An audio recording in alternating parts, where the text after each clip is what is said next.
নমস্কার বন্ধুরা, astro and বাস্তুকথা চ্যানেলে আপনাদের সবাইকে স্বাগত। বন্ধুরা, এই চ্যানেলের প্রত্যেকটি ভিডিও বাস্তুশাস্ত্র মেনে ও গ্রহের গোচরের উপর ভিত্তি করে এবং সেরা জ্যোতিষশাস্ত্রীয় গণনা ও বিশ্লেষণের পরেই প্রস্তুত করা হয়েছে। বন্ধুরা, আজকের ভিডিওতে আলোচনা করব মোক্ষদা একাদশী কবে, কখন এবং তার পালনের সময় নিয়ে। এছাড়া কোন উপায়ে মোক্ষদা একাদশী পালন করলে আপনারা এই দিন পাবেন বিষ্ণুর আশীর্বাদ, তাই নিয়েও আজকের ভিডিওতে আলোচনা করব। বন্ধুরা, মোক্ষদা একাদশীর সঠিক সময়কাল জানতে আপনারা অবশ্যই ভিডিওটি প্রথম থেকে শেষ পর্যন্ত দেখবেন, তার অনুরোধ রইল। বন্ধুরা, মোক্ষদা একাদশীতে নারায়ণের পুজো করলে তার আশীর্বাদ পাওয়া যায়, পাশাপাশি পূর্বপুরুষদের মোক্ষ লাভের পথ প্রশস্ত হয়। এবছর মোক্ষদা একাদশী কবে পালিত হবে আর এই তিথিতে কোন কোন উপায় করলে সুফল পাবেন তা আজকের ভিডিওতে আপনাদের জানাবো।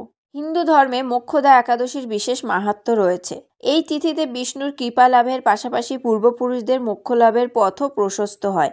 অগ্রহায়ণ মাসের শুক্লপক্ষের একাদশী তিথিতে মোক্ষদা একাদশী পালিত হয়। এই তিথিতে পূর্বপুরুষদের নামে তাদের প্রিয় বস্তু দান করার বিশেষ মাহাত্ম্য রয়েছে। এই তিথিতেই নিজের প্রিয় সখা অর্জুনকে গীতা উপদেশ দিয়েছিলেন কৃষ্ণ, তাই মোক্ষদা একাদশী তিথিতে গীতা জয়ন্তী পালিত হয়।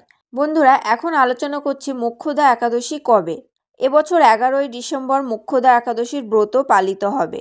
পঞ্জিকা অনুযায়ী 11ই ডিসেম্বর ভোর রাত 3:42 থেকে এই একাদশী তিথির সূচনা হবে। 12ই ডিসেম্বর মাঝরাত 1:09 একাদশী তিথি সমাপ্ত হবে। তাই উদয়া তিথি অনুযায়ী 11ই ডিসেম্বর মোক্ষদা একাদশীর ব্রত পালিত হবে। বন্ধুরা, এবার বলছি পালনের সময়কাল। 12ই ডিসেম্বর সকাল 7:05 শুরু হয়ে 12ই ডিসেম্বর সকাল 9:09 শেষ হবে পালনের সময়। এই ব্রতর প্রভাবে জীবনে সুখ সমৃদ্ধি বৃদ্ধি পাবে, পাশাপাশি পূর্বপুরুষরাও মুক্তিলাভ করবেন। বন্ধুরা, এবার বলছি মোক্ষদা একাদশীর মাহাত্ম্য নিয়ে। পৌরাণিক ধারণা অনুযায়ী মহাভারতকালে কৃষ্ণ একদিন অর্জুনকে গীতার উপদেশ দিয়েছিলেন, তাই এই তিথিটি গীতা জয়ন্তী নামেও পরিচিত। এই উপদেশের মাধ্যমে কৃষ্ণ অর্জুনকে জীবনের প্রধান সিদ্ধান্ত ও ধর্মের পথ দেখিয়েছিলেন। মনে করা হয় এই ব্রতর প্রভাবে সাধক সমস্ত পাপ থেকে মুক্তি পান, পাশাপাশি পূর্বপুরুষদের মোক্ষ প্রদান করা সম্ভব হয়। শাস্ত্রমতে মোক্ষদা একাদশীর ব্রত পালন করা শুভ ফলদায়ী। বন্ধুরা, এবার আলোচনা করছি মোক্ষদা একাদশীর পুজোর নিয়ম। 1 নম্বর, মোক্ষদা একাদশীর দিনে ভোরবেলা তাড়াতাড়ি উঠে ব্রহ্ম মুহূর্তে স্নান করে নিন, তারপর স্বচ্ছ পোশাক পরে ঠাকুরঘর শুদ্ধ করে নিন। 2 নম্বর, একটি কাঠের চৌকিতে হলুদ কাপড় বিছিয়ে বিষ্ণুর প্রতিমা স্থাপন করুন, তার পাশে কৃষ্ণের প্রতিমা রাখুন। 3 নম্বর, পঞ্চামৃত দিয়ে বিষ্ণুর অভিষেক করুন, তারপর নারায়ণকে হলুদ চন্দন, অক্ষত, হলুদ ফুল নিবেদন করুন।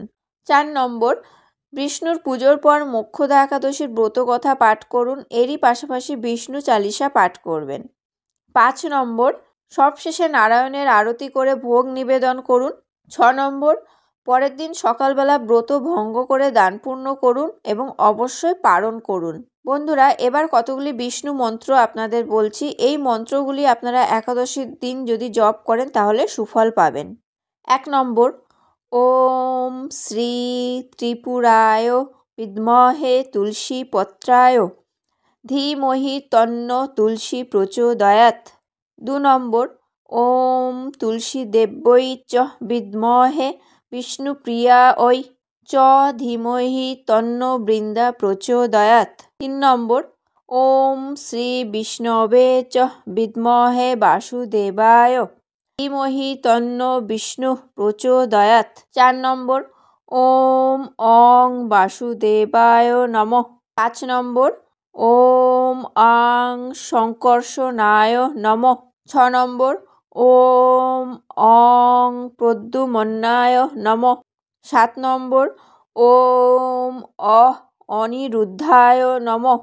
8 নম্বর, ওম নারায়ণায় নমঃ। 9 নম্বর, ওম নমো ভগবতে বাসুদেবায় নমঃ। বন্ধুরা, আজকের ভিডিওতে আলোচনা করলাম মোক্ষদা একাদশীর দিনক্ষণ, পালনের সময়, মাহাত্ম্য এবং বিষ্ণু মন্ত্র নিয়ে। ভিডিওটি আপনাদের কেমন লাগলো অবশ্যই কমেন্ট করে জানাবেন। ভালো লাগলে লাইক ও শেয়ার করবেন এবং আমার চ্যানেলটি সাবস্ক্রাইব করে অবশ্যই বেল বাটনটি প্রেস করে দেবেন। পরবর্তী ভিডিও নোটিফিকেশন পাওয়ার জন্য আপনারা সবাই ভালো থাকবেন, সুস্থ থাকবেন। ধন্যবাদ।